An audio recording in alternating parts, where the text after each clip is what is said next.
Bueno, pues seguimos con el devocional de por qué no seguimos verdaderamente a Jesús o por qué no llegamos a entregarnos completamente a seguirle. Y bueno, la próxima barrera que veremos viene de dentro de nosotros. Surge cuando vemos lo enorme que es la tarea de cambiar el mundo o aún la tarea de hablar con otros de Jesús y a la vez vemos nuestra falta de capacidad. Nos damos cuenta de que humanamente no podemos cumplir con la tarea que Jesús asigna a sus seguidores. Esta barrera nace de una realidad enorme. Lo que Jesús pide de sus seguidores es una tarea muy grande, ser radical, cambiar el mundo y vivir toda la vida para ayudar a otros a conocer y a estar en paz con Dios. Para lograr esto tenemos que hacer mucho.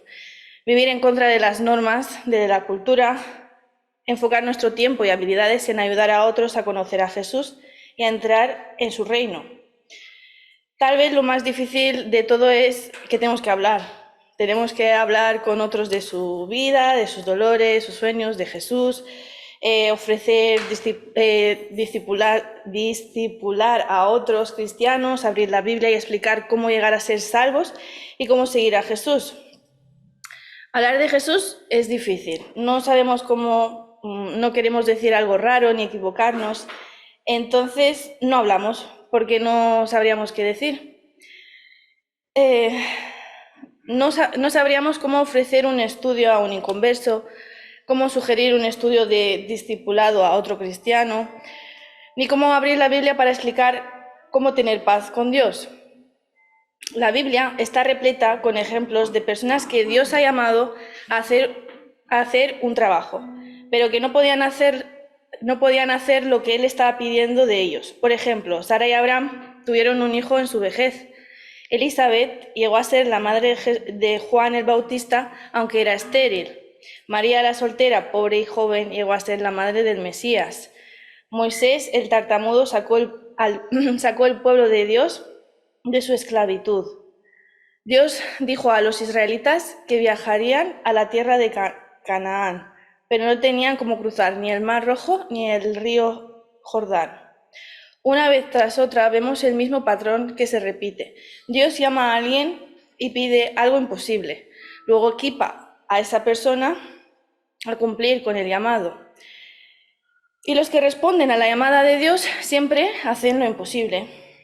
Cuando Dios nos da una tarea, también nos dará lo que necesitamos para cumplir con la tarea. Nos equipará, o antes o en el momento de ejecutar la tarea. Dios nos equipa por medio de su Espíritu Santo, que nos capacita con valor, dones y palabras a través de la lectura de la Biblia y de nuestra preparación, de nuestro estudio, de la escritura, de meditar. El Dios que nos llama también nos equipará. Por lo tanto, cuando Dios nos da una tarea, algo que Él quiere que hagamos, nuestra responsabilidad es empezar la tarea. No tenemos que preocuparnos tanto por lo que podemos o no podemos hacer. No debemos esperar hasta sentirnos capacitados para empezar. No debemos pasar la tarea a otra persona. Cuando empezamos las tareas que Dios nos da, Él nos da las habilidades, el tiempo, las palabras, los recursos, el conocimiento que necesitamos para hacer el trabajo que Él pide que hagamos. Mientras tanto, Él usa nuestra obediencia para salvar a los perdidos, madurar a sus hijos y levantar su reino. Y también he traído dos versículos, uno que está en Mateo 28, 18, que dice así: Jesús se acercó y dijo a sus discípulos: se me ha dado toda autoridad en el cielo y en la tierra. Por lo tanto, vayan y hagan discípulos de todas las naciones, bautizándolos en el nombre del Padre, del Hijo y del Espíritu Santo. Enseñen a los nuevos discípulos a obedecer todos los mandamientos que les he dado y tengan por seguro esto, que estoy con ustedes siempre, hasta el fin de los tiempos. Amén. Y en Lucas 12, 11 dice: Cuando sean sometidos a juicios en las sinagogas y delante de gobernantes y autoridades, no se preocupen por defenderse o qué decir, porque el Espíritu Santo les enseñará en ese momento lo que hay que decir. Amén. Señor Padre nuestro, venimos ante ti esta mañana todos juntos, Padre, con el mismo sentimiento, el mismo corazón de estar ante tu presencia. Gracias por nuestras vidas, Padre, gracias porque nos amas y nos has salvado, Señor.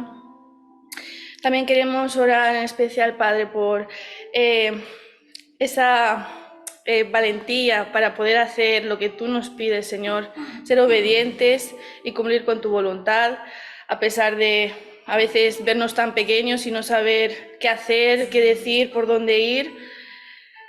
Tener fe, Señor, que tú estás con nosotros todos los días de nuestra vida y que el Espíritu que mora en nosotros, Padre, nos guiará.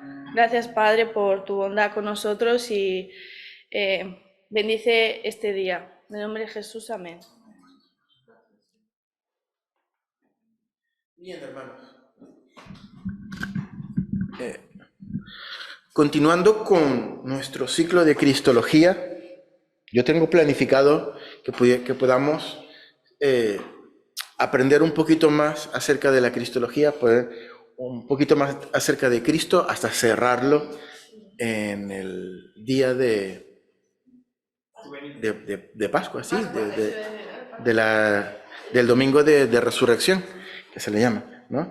Y allí poder hablar también un poquito acerca de la resurrección y del poder de la resurrección, ¿no? Pero hoy quiero también, la semana pasada hablamos que hice un poquito un paréntesis, porque bueno, estábamos también desde el Zoom y todo eso, y hoy quiero hacer como una especie de transición en lo que hemos estado hablando, no tanto acerca pues de las herejías, de la unión hipostática y todo ese tipo de cosas que hemos estado conversando, e introducir un poco acerca de la vida de Jesús, porque vamos a hablar estos domingos que quedan ya un poco de la vida, de la obra y milagros, nunca mejor dicho, de Jesús.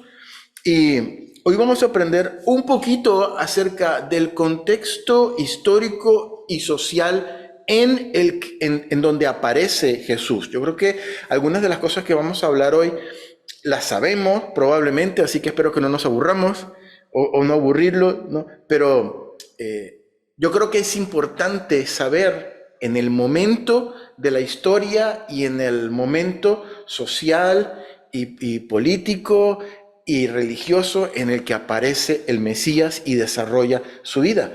Y eso es lo que vamos a aprender un poquito hoy un poquito para ubicarnos en el contexto, porque hay cosas que probablemente sabemos y hay cosas que probablemente no. Yo espero que algunas cosas no las sepamos para que aprendamos, pero si las sabemos, las recordamos, ¿no? Así que hoy lo tomaremos como una introducción también dentro de este ciclo de Cristología. Es una introducción como de transición del contexto histórico en el que nace Jesús, ¿no? Entonces, si se recuerdan, hace un par de domingos hablamos acerca de una corriente llamada docetismo. ¿Se acuerdan que hablamos de ello, no? Que venía de la palabra griega dokeo, que significaba apariencia, y básicamente pues esa corriente, esa doctrina se puso un poquito en boga en los primeros siglos de la Iglesia porque quería decir que el cuerpo de Jesús no era realmente un cuerpo de carne, sino que Jesús era una especie de apariencia, ¿no? Era una especie de fantasma que aparecía cuando hacía falta y como Superman, ¿no? Y desaparecía y entonces pues no era realmente un cuerpo, ¿no? Y veíamos en el caso de que el mismo apóstol Juan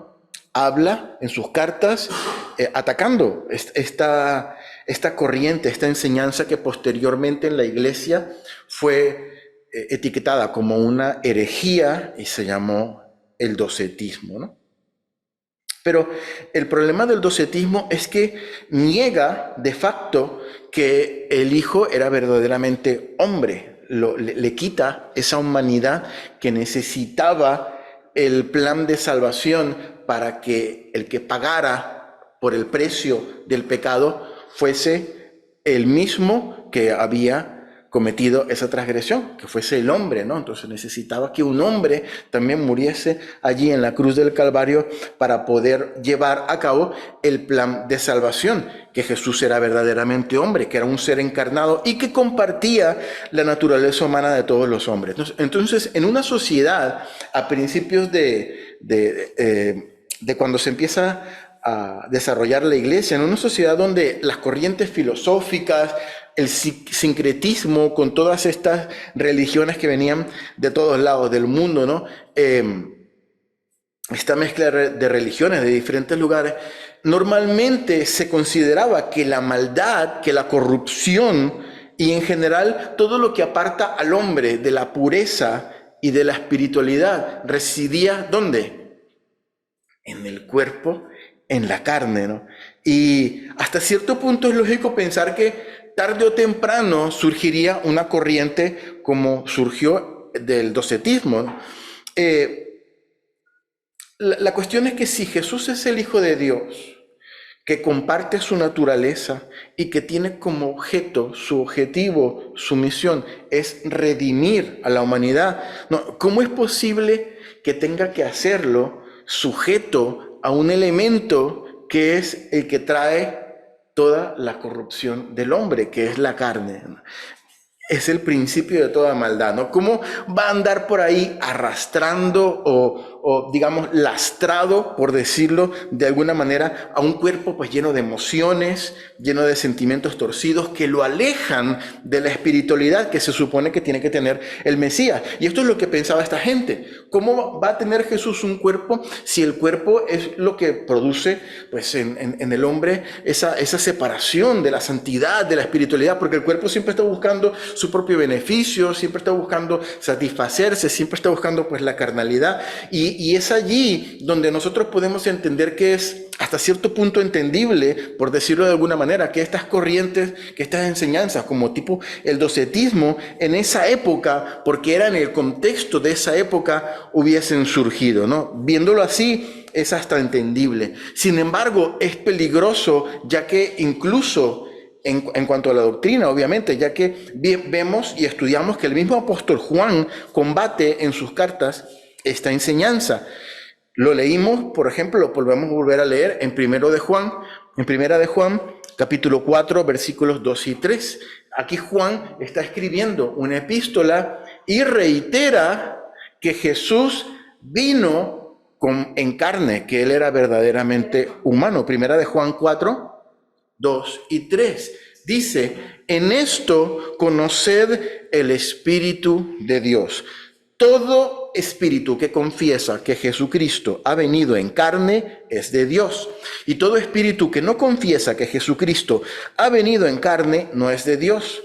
Y este es el espíritu del anticristo, el cual vosotros habéis oído que viene y que ahora ya está en el mundo. Yo cuando era niño leía este versículo y me asustaba porque yo decía, ya está el anticristo en el mundo. Oh, no.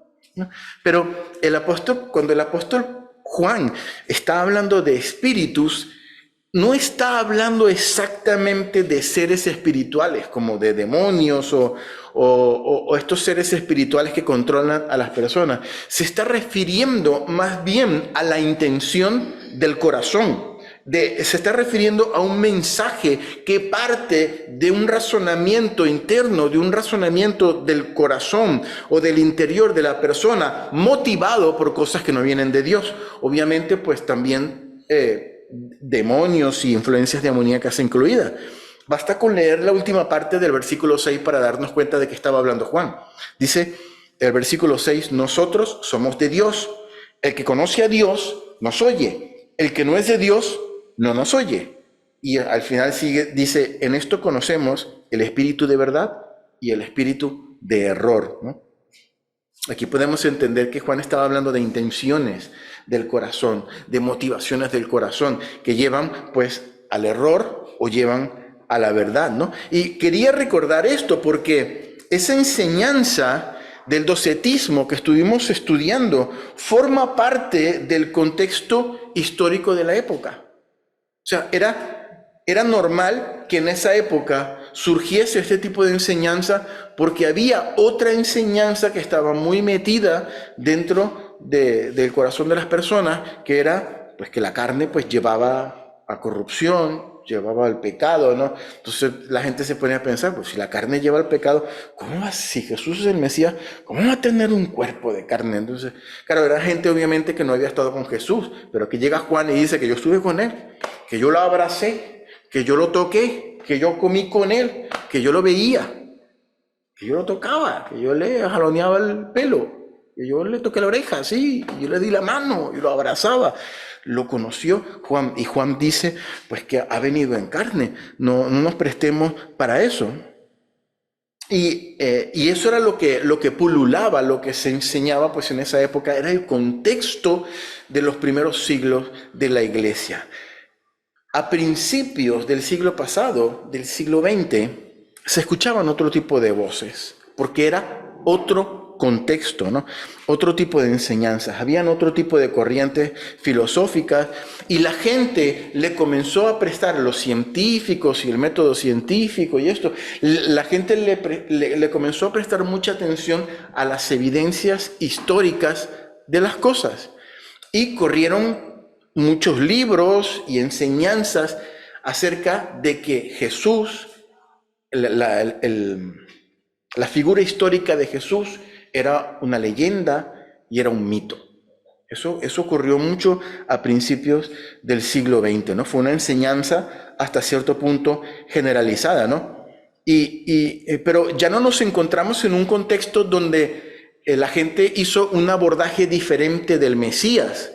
Ahora nos encontramos en un contexto donde directamente corrientes predicaban el hecho de que el Jesús histórico que narra la palabra no existió, que fue una leyenda y que era pues un mito, ¿no? Que no se podía sostener históricamente. Pero las mismas evidencias históricas que se fueron descubriendo a lo largo de la historia y que fueron aflorando y que fueron descubriéndose, dieron como resultado exactamente lo contrario, que Jesús sí era un personaje que estaba apoyado no solo en fuentes bíblicas, sino también fuentes extrabíblicas.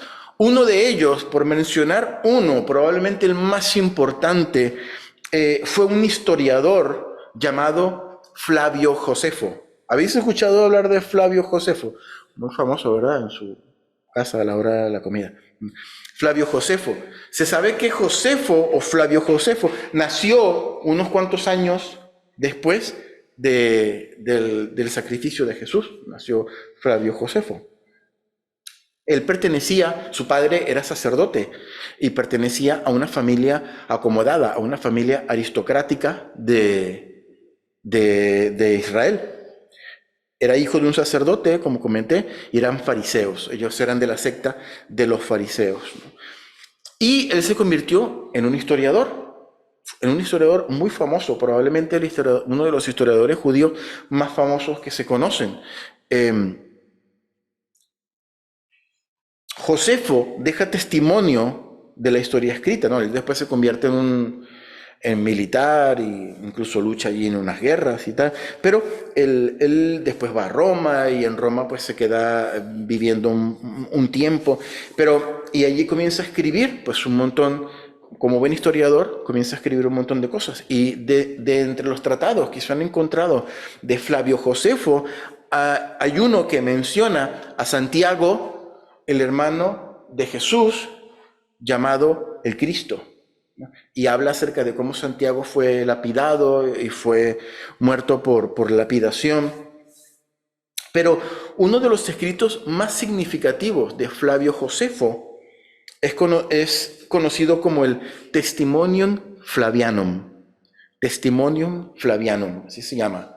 Sé que tiene nombre de medicamento para el tránsito intestinal, pero se llama el testimonio de Flavio, Testimonium Flavianum en latín, ¿no? Narra el testimonio de la vida de un hombre llamado Jesús. Voy a leer literalmente lo que él escribió. Estamos hablando del siglo, del año 90, por allí. Por ese tiempo vivió Jesús. Esto lo escribió Flavio Josefo. Por ese tiempo vivió Jesús, un hombre sabio, si se lo puede llamar hombre. Fue autor de obras increíbles y maestro de todos los hombres que acogen la verdad con placer. Atrajo a muchos judíos y también a muchos paganos. Era el Cristo. Y aunque Pilato lo condenó a morir en la cruz por instigación de las autoridades de nuestro pueblo, él era judío, sus anteriores adeptos no le fueron desleales, porque el tercer día se les apareció vivo, como habían vaticinado profetas enviados por Dios, que anunciaron muchas otras maravillas de él, y hasta el día de hoy existe la comunidad de los cristianos que se denominan así en referencia a él. Aquí está hablando un historiador judío que no tenía nada que ver con el cristianismo y que es uno de los historiadores más respetables de la historia. Escribió muchas cosas más y en otros escritos menciona igualmente a Jesús. Y esta es una autoridad en cuanto a la historia, ¿no? Y esto se encontró en sus escritos y es una de las fuentes más importantes extrabíblicas de la vida de Jesús. Existen otros testimonios de Jesús a cargo de historiadores. Algunos estadistas romanos, como pues por nombrar dos muy conocidos, Plinio y Tácito. Si ponéis en internet Plinio y Tácito, os van a aparecer pues que eran historiadores muy respetados. En este caso eran romanos, no eran judíos, y escribieron también acerca de Jesús. Se refieren a Jesús como el fundador de la secta de los cristianos, ¿no? También hay referencias en libros rabínicos, judíos, de rabís, que escribían acerca de Jesús, obviamente pues en términos menos amables que Flavio, Josefo, ¿no? Ya que pues los rabinos rechazaron a Jesús. Incluso pues hay algunos testimonios donde ponen que el nacimiento de Jesús es fruto de la prostitución, escrito por rabinos, ¿no? Pero bueno, tenemos ahí referencias de Jesús. ¿En dónde? En el Corán, también, exactamente. Muy buena observación, hermano. Y también personalidades sirias, ¿no?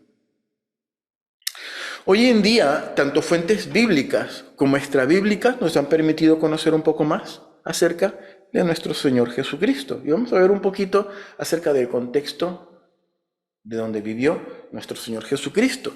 Jesús nace aproximadamente en el año 6 o 7 antes de Cristo. Yo sé que es un poco curioso que Jesús nació 6 o 7 años antes de Cristo.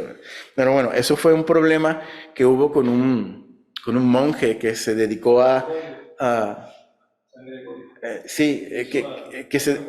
que sacó la cuenta mal, exactamente, sacó la cuenta mal y cometió un error, y pues resultó que al final Jesús nació antes de su nacimiento. Pero bueno, eso no es muy significativo desde el punto de vista para nosotros como creyentes. Jesús vive desde el año 6 o 7 antes de Cristo hasta el año 30 después de Cristo aproximadamente, ¿no?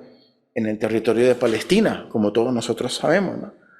En un contexto en el que el pueblo de Israel formaba parte del Imperio Romano. Había sido conquistado por el Imperio Romano y vivía como colonia del Imperio Romano. Tenía que pagar impuestos al Imperio Romano. El Imperio Romano era, pues, el César era el que mandaba, el emperador, y pues el pueblo de Israel, aunque vivía normalmente y hacía pues vida normal de pueblo, pues, tenía que tributar a Roma, ¿no? Y era pues uno de los principales problemas que tenía Israel, aparte de que no era una nación soberana, no era una nación libre, porque estaba subyugada bajo el imperio de esa época, ¿no? Veníamos de otros imperios, pero en el tiempo de Jesús, el imperio que había estado sobre el pueblo de Israel era el Imperio Romano. El emperador de turno, cuando nace Jesucristo, es el señor Augusto César, era el emperador de turno. De hecho, Lucas nos cuenta que fue precisamente Augusto César el que proclama el edicto de el empadronamiento que hace que José y María vayan al lugar del nacimiento de José. Era costumbre alguien puede pensar, bueno, los empadronamientos tú te tienes que quedar donde tú vives para que sepan cuánta gente hay en cada lugar y todo eso. Pero en realidad, por una costumbre judía, la familia judía tenía que ir al lugar de donde eran sus antepasados para poder empadronarse o para poder censarse allí. Entonces José, que era, la misma Biblia lo dice, que era de la familia, que era de Belén, era de la misma familia de David, tuvo que ir allí a esa zona. Entonces, por culpa de ese empadronamiento, pues conocemos la historia, que se propició ese viaje y pues ahí estaba María, pues, embarazada de Jesús, y al final culmina con la historia del nacimiento de Jesús, allí en el pesebre, que todos conocemos, ¿no? De la ciudad de Belén, ¿no? La fecha del nacimiento de Jesús es incierta. Yo dije antes que fue en el 6 o el 7 antes de Cristo, pero hay algunos historiadores que ubican el nacimiento de Jesús en el año 4 antes de Cristo. Entonces hay como un periodo entre 7, 6, 5 o 4 antes de Cristo. Todo porque el empadronamiento se sabe que fue en el año 6 antes de Cristo. Y en el año 4 antes de Cristo ocurre la muerte de Herodes el Grande. Herodes el Grande es el que manda a matar a los niños cuando se entera por los magos que vienen y les dice: ha nacido el rey de los judíos. El hombre dice: pues el rey de los judíos soy yo. Entonces trama todo esto de la matanza de los niños en esa zona, menores de 2 años, ¿no? Y es cuando el Señor se le aparece en sueños a José y le dice: vete para Egipto mientras todo esto pasa. Y es el Señor cuidando a su hijo y cuidando el plan de salvación para el hombre, ¿no? Pero Herodes el Grande, que era el rey de Israel, murió en el año 4 antes de Cristo. Entonces, se tienen que acordar que el tiempo antes de Cristo va al revés. Empieza 7, 6, 5, 4, 3, 2, 1, año 0, y después empieza 1, 2, 3, 4, 5, 6, hasta llegar a nuestros días. Entonces el año 7 era más lejos que el año 4.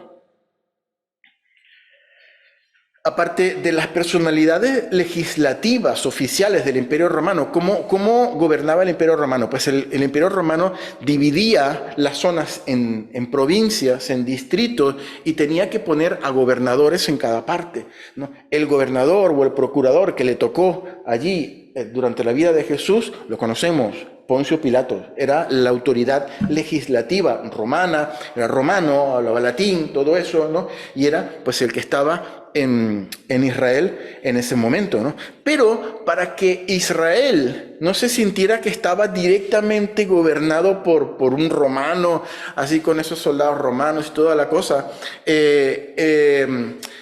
lo que tenían era una especie de convenio y ponían un rey allí en Israel, para que el que los gobernara, entre comillas, lo que hacía era una pantomima, porque el rey estaba un poquito en conexión con el Imperio Romano. Y el rey en ese tiempo era, ya lo nombramos, era Herodes el Grande. Herodes el Grande fue el que nació fue el que estaba cuando nació Jesús. Era un poco tener un rey para que el pueblo no se sintiera que estaba gobernado directamente por Roma, ¿no? Entonces, no, pues nos gobierna un rey que es judío y que nos entiende y tal. Y Herodes el Grande pues fue una figura significativa porque fue el rey que terminó de restaurar el segundo templo de Jerusalén. De hecho, incluso algunas personas llaman al templo de Jerusalén, al segundo templo, el templo del rey Herodes, porque fue el que, bueno, era la persona que conversaba con Roma para que le dieran recursos y le dieran dinero para hacer las construcciones y tal. Y aunque la historia dice que era un rey hasta cierto punto muy tirano, bueno, se puede ver si mandó a matar a los niños porque era Por otro lado, pues construyó ese templo y muchos judíos pues, estaban muy agradecidos porque es un templo muy bonito y muy grande para adorar a Dios. Entonces él intentaba mucho, estos reyes intentaban mucho congraciarse, no solamente con Roma, sino con el pueblo judío que estaba allí y también con los judíos de la diáspora, los que estaban fuera de Jerusalén, de Israel, en otros países. Intentaban un poco ser del gobierno y de la revolución, ¿no? Intentar estar en contento a todo el mundo, porque él mientras estuviese allí en el poder, pues estaba contento, ¿no? Y por eso intentaba mantener contento, pero no se puede mantener contento a todo el mundo, ¿no? Entonces a veces ocurrían cosas como que quería poner una estatua de un águila. Una vez se puso una estatua de un águila de oro allí en el templo y tal, y entonces los judíos pegaron el grito en el cielo, porque era una estatua, no se pueden hacer imágenes ni semejanzas, ni asociarlos pues al templo de Dios. Entonces, todo ese tipo de cosas siempre causaba pues incomodidades. Entonces había pues una especie de comodidad incómoda de ese rey, ¿no? El rey intentaba también practicar el judaísmo y aparecerse, ¿no? en el templo, aquí está el rey y tal, pero por otro lado pues también se intentaba congraciar con Roma y era muy complicado. Habían personas que iban a favor del rey, ¿no? Y habían personas que sencillamente pues lo odiaban y no estaban de acuerdo con lo que él estaba haciendo. Herodes el Grande muere en el año 4 antes de Cristo. Ya Cristo, pues, en teoría, pues había nacido. Y la Biblia relata que el Señor le indica a José que pueden regresar a Israel. Después, la Biblia dice, después que Herodes muere, el Señor se le aparece a José y le dice, ya los que procuraban la muerte del niño han muerto, podéis regresar a Israel. Y como el rey de Israel muere, Herodes el Grande, lo sucede el hijo de Herodes, que se llamó también pues Herodes. No tenía mucha creatividad allí para poner el nombre a los hijos. Entonces era Herodes Antipas, se llamó el que gobernó después de Herodes. También se llamó Herodes el tetrarca, se conoció así. Y es el Herodes que nosotros vemos en el Evangelio que es responsable de la muerte, de la decapitación de Juan el Bautista, ¿no? Entonces, como dato curioso, en el Evangelio según San Lucas, en el capítulo 13, se nos relata que los fariseos, este relato es muy curioso porque es muy raro escuchar a Jesús hablando así. Los fariseos se le aparecen a Jesús y le dicen, hey, Herodes, en este caso era Herodes Antipas, el hijo de Herodes el Grande, está buscando para matarte, te quiere matar, porque estás diciendo que tú eres el rey y tal. Y Jesús le responde a los fariseos, vayan y díganle a esa zorra que yo voy a predicar hasta tal parte, hasta tal día, que yo voy a cumplir mi misión, ¿no?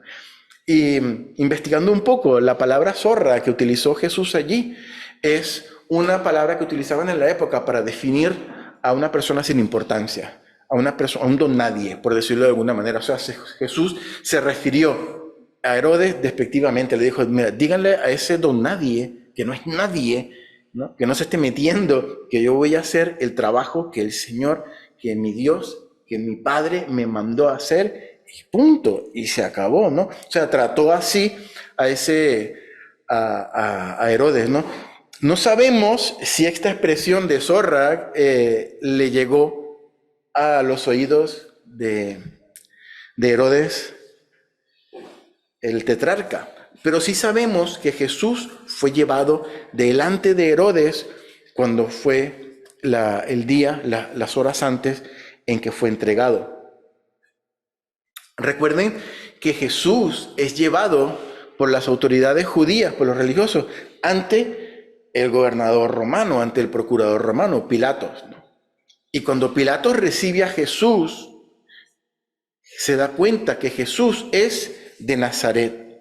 Nazaret era una aldea pequeñita de la región de Galilea.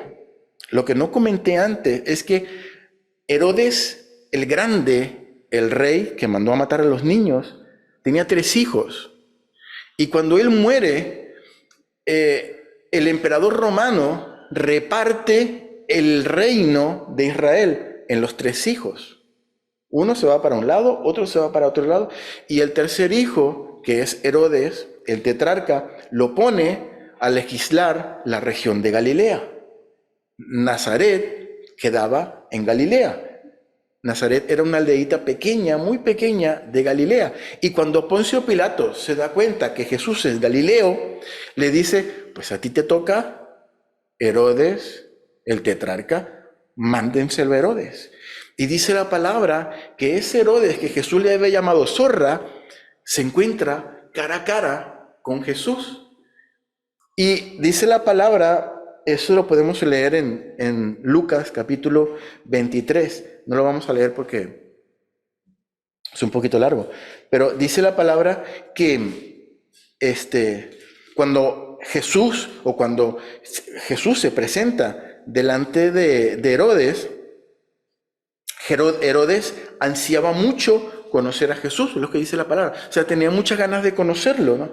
Porque había escuchado muchas cosas acerca de Jesús y parece que estaba muy entusiasmado y le pregunta muchas cosas. Le dice, Jesús esto, Jesús lo otro. Ah, mira, este es Jesús. Y incluso le dice, pues Jesús, mira a ver si conviertes esta agua en vino o algo. Haz algo, no, haz algo, haz lo tuyo, haz un milagrito, una cosa. Y dice la palabra que Jesús no reaccionó, Jesús no le dijo nada, no abrió su boca. Y se puso tan enfadado Herodes que menospreció a Jesús, lo trató como un loco y le puso unas ropas ostentosas, como de rey, así grande, y le dijo, a este me lo mandan otra vez con Pilato, que se arregle el procurador romano, no quiero saber nada de este loco, ¿no? Y lo mandó de vuelta a Pilatos, ¿no?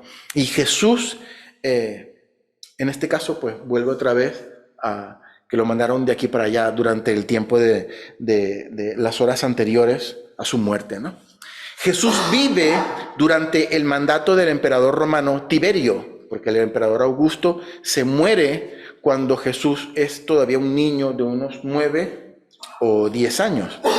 Entonces, todo el tiempo que Jesús vive, lo vive bajo el mandato del emperador Tiberio, cuando recogen la monedita esa y del pescado, ¿no? No sé si se acuerdan y se lo muestran y tienen una fotito del emperador, probablemente era del emperador Tiberio, la moneda que estaba allí, ¿no?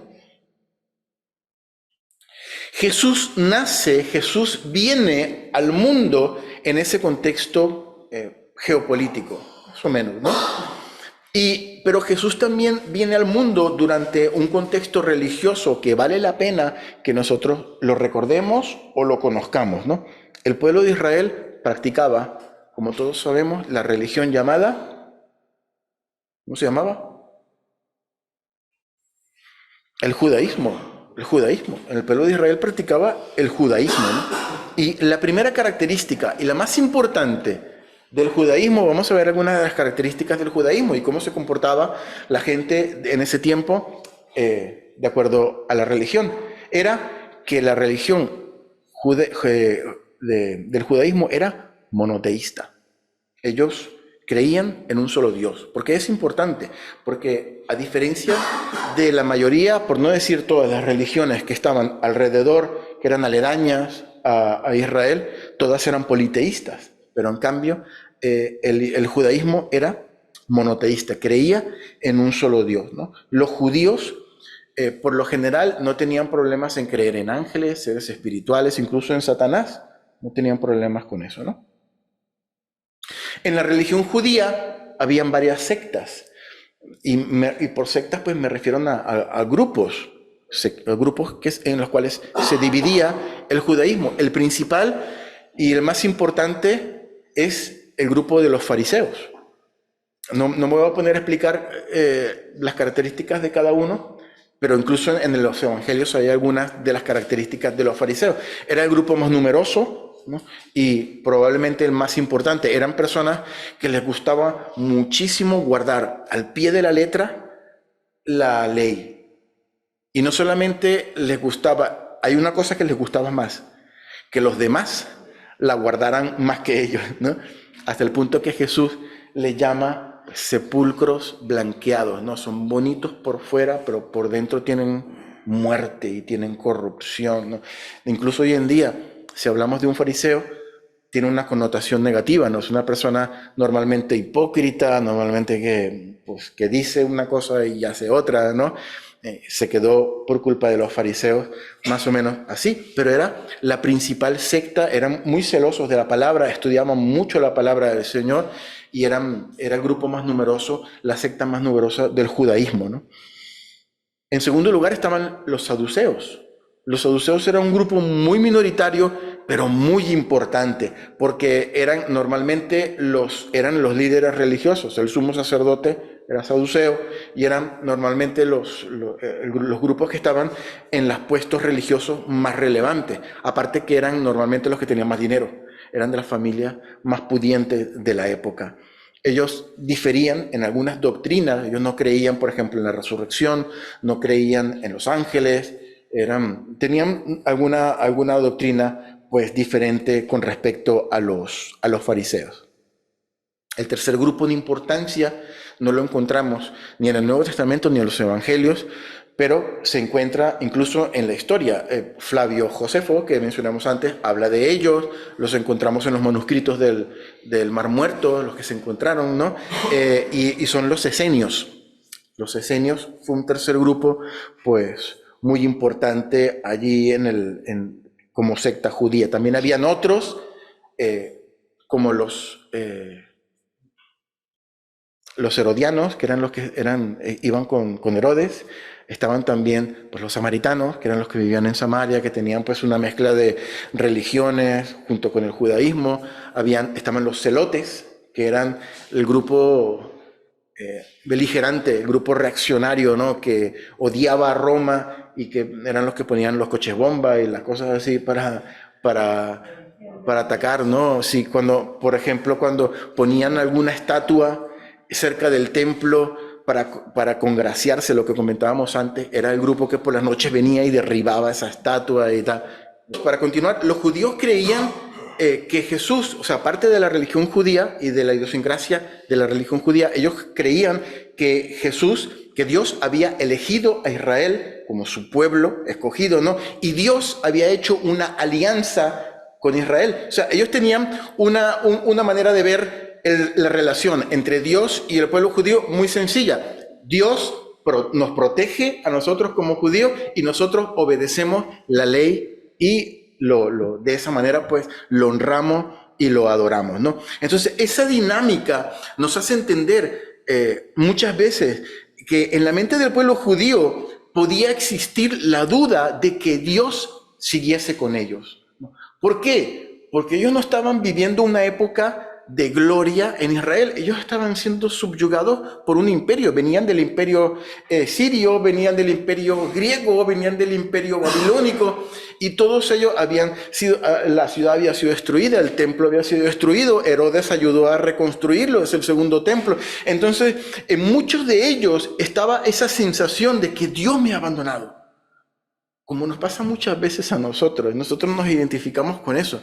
A veces decimos, yo me porto tan mal y hago tantas cosas que Dios me ha abandonado, que Dios no está conmigo. Y estamos esperando como esa señal del cielo que nos dice, Dios, sí, Dios está conmigo otra vez. Y cualquier cosa que pasa, si pasa esto, es porque Dios está conmigo. Ojalá que pase, ojalá que pase. Y esa era la expectativa de Israel. Cuando apareciese el Mesías, como decía el hermano, el Mesías que se iba a levantar con sus estrellas aquí y iba a coger y le iba a cortar la cabeza a los romanos y decir, aquí Israel es la elegida de Dios y es la que va a gobernar el mundo y tal. Allí Israel iba a decir, Dios está con nosotros. Era la esperanza del pueblo hebreo. Por eso es lo que yo siempre digo, cuando Israel se da cuenta de que tienen allí un flaco que se la pasa rodeado, a Jesús lo llamaban el glotón, que se la pasaba comiendo con pecadores y con publicanos. ¿Cómo va a ser ese el Mesías? En vez de estar cortándole cabezas a los romanos, está comiendo y está paseando con las prostitutas y con los otros y con los enfermos y tal, y viene en un burrito en vez de en un caballo. Entonces eso frustraba mucho al judío, y es una de las razones por la cual cogieron y lo mataron, ¿no? Nos podemos imaginar la frustración de los judíos, ¿no? Y dando discursos raros en vez de dar discursos proselitistas y políticos, ¿no? Ese era el momento en donde Jesús aparece, ¿no? Otra cosa que hacían los judíos, los que transgredían la ley, los que cometían pecado, tenían que reparar el daño que hacían, tenían que restituir en el caso de que hubiesen robado, eso era lo que ponía la ley, ¿no? Si no era una tercera persona, tenían que arrepentirse, hacer ofrendas y hacer sacrificios para el perdón de los pecados. Si la persona no se arrepentía y no hacía sacrificio, pues le podía venir una enfermedad, una calamidad de parte de Dios. Era lo que pensaba el judío en ese momento, ¿no? La ortodoxia judía de ese tiempo, cuando yo hablo de ortodoxia me refiero a la opinión correcta, de la doctrina correcta, ¿no? En la cual ponían en práctica los judíos en ese tiempo, la quiero comentar brevemente, ¿no? Los judíos tenían la obligación de adorar y servir a Dios. Esto lo hacían en el templo de Jerusalén. Los varones tenían que acudir 3 veces al año, por lo menos, al templo en peregrinaciones, ¿no? Había gente que no lo podía hacer porque estaba muy lejos, a veces venían una sola vez al año, según la fiesta, o a veces venían 2 veces al año, o los que estaban cerca, pues sí podían peregrinar 3 veces al año, ¿no? Normalmente oraban 2 veces al día, por la mañana y por la tarde. Y aparte del templo de Jerusalén, tenían casas de oración, que se llamaban también sinagogas, en donde se reunían una vez a la semana. Todos los días adoraban a Dios, cada quien en sus casas, pero esto lo hacían una vez a la semana en las sinagogas, ¿no? Los judíos sí o sí circuncidaban a sus hijos varones a los pocos días de nacido, ¿no? Como le pasó a Jesús también, lo vemos en el testimonio de la palabra. Guardaban el día sábado, no trabajaban el sábado. El sábado de ellos era para nuestro domingo. Incluso hoy en día en Israel todavía pasa así. Yo estuve en Israel y es tan raro que el domingo todo el mundo trabajando como un lunes, así. No. De hecho, por la tarde, ya el sábado, el viernes a las 6 de la tarde, que ya empieza el sábado, ya empieza a cerrar todo, ¿no? Solamente en sitios como en Tel Aviv o en las zonas donde hay más moderno, pues no cierran y hay pues restaurantes abiertos y ese tipo de cosas, ¿no? Pero normalmente es así. Y el sábado a las 6 de la tarde, pues a veces también en esos sitios más modernos se empiezan a abrir los restaurantes y las cosas de los jóvenes y todo eso, porque en teoría ya se ha acabado el día de reposo, el Shabbat, ¿no? Pero todavía sigue siendo así, ¿no? Cada 7 años, para que vosotros veáis lo férreo, lo curioso que son ellos, cada 7 años los agricultores, un año dejaban sin cultivar, porque era el año sabático de la tierra, era para que la tierra también descansara y se recuperara, exactamente, ¿no? En la ortodoxia judía, los judíos tenían también unos alimentos considerados impuros, que no comían por nada del mundo. Los más comunes que nosotros conocemos son el jamón, el cerdo, ¿verdad? El jamón, el cerdo y los mariscos, ¿no? También habían otros animales, como eran pues las aves carroñeras, las aves de presa, tampoco los roedores, tampoco también estaban prohibidos y estaban considerados como animales impuros, no los comían por nada del mundo, bajo ninguna circunstancia. Los judíos tampoco podían entrar al templo sin antes purificarse, ¿no? Tenían que limpiarse de todo lo que fuese considerado impuro, como la sangre de la menstruación, el semen, si habían estado en contacto con algún cadáver, o si habían estado en contacto o habían dado a luz, si una mujer había parido, ¿no? Poco después, los mismos religiosos fueron poniendo normas cada vez más restrictivas, ¿no?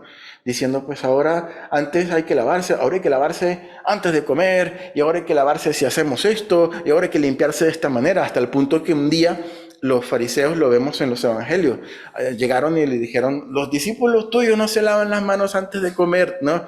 Y Jesús le dijo, pero eso lo habéis inventado vosotros, eso no está en la ley de Moisés, son las cosas que vosotros ponéis para que la gente se sienta cada vez más restringida y cada vez con más, porque vosotros sois sepulcros branqueados y allí pues los confrontaba a los religiosos. Los judíos también tenían fiestas anuales o celebraciones que habían sido instituidas por Dios, ¿no? Y eran observadas pues con mucha religiosidad y cumplían los ritos de esas celebraciones al pie de la letra. Una de ellas, por ejemplo, era la Pascua, ¿no? Nosotros ya hemos hablado de eso, que ya comentamos hace algún tiempo, y que recordaba pues la mano de Dios sobre el pueblo de Israel, aquel día en Egipto, en donde pues se sacrificó el cordero, se pintaba con sangre el marco de la puerta, y se acuerdan que el peshach viene del vocablo que pasar de largo, ¿no? Porque el ángel de la muerte llegaba, veía la puerta y pasaba de largo y no mataba o no hacía que el primogénito muriese allí, ¿no? Y eso fue la plaga final que hizo que el pueblo de Israel pues saliera, el punto de inflexión para que el pueblo de Israel saliera de Egipto. Y en ese momento pues Jesús también allí con sus discípulos, toda esa simbología la hace suya Jesús, ¿no? La noche que él fue entregado y celebra la Pascua con sus discípulos, haciéndose él mismo el cordero del sacrificio y la sangre derramada, la sangre del nuevo pacto, ¿no? Eso es lo que vamos a recordar hoy también con la Santa Cena, ¿no? Y eso era un poquito la introducción de todo lo que vamos a comenzar a ver de la vida de Jesús, el nacimiento, su vida y su muerte el domingo de resurrección. Entonces es una introducción acerca del contexto histórico y religioso de la época en la cual nació Jesús. Espero que hayamos tenido pues algún dato novedoso o recordar por lo menos algún dato novedoso para entender muchas de las cosas que Jesús vivió en el contexto en el cual él vivió. Amén. Señor, te damos gracias por tu palabra, Señor, y gracias, maravilloso Dios.